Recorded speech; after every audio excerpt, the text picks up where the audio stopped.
Okay, you guys should know this by now. I am a huge Lord of the Rings fan. Lord of the Rings, Skyrim, fantasy in general, but those are the two big ones for me. I was raised on The Hobbit, and then the movies came out when I was 13. That's a very powerful, influential time period in a child's life.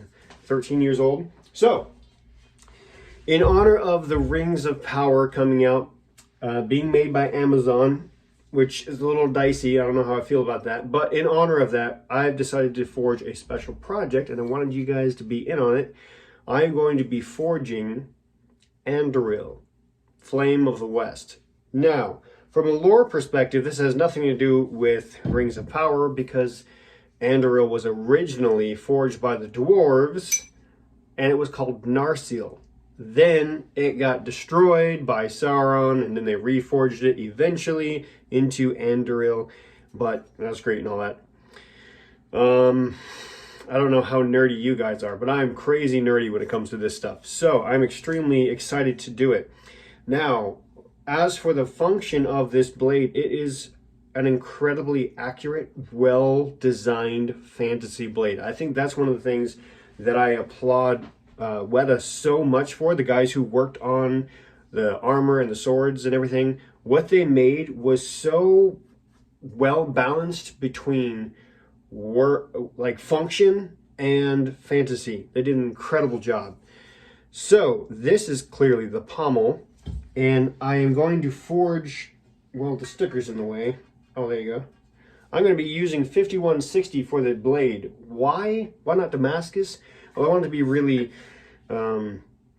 accurate to the blade from the movies. And spring steel, 5160 steel, is great for the size of blade that Anduril is. It's a two-hander. It's a long sword. I think the blade is about 32, 33 inches in some replicas, is what I'm going off of.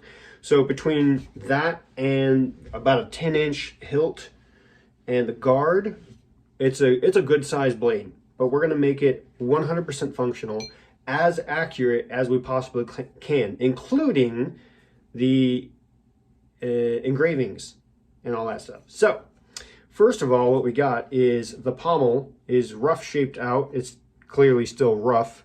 You can see that the hole is still rough, but I got to clean it up, and it's a little too domed here. Got to smooth that out a little bit. But the plan is to give it, drill through there, thread it, and then take the tang and thread it on. I'm actually going to permanently thread it on. I'm going to put a little bit of epoxy in there once it's done.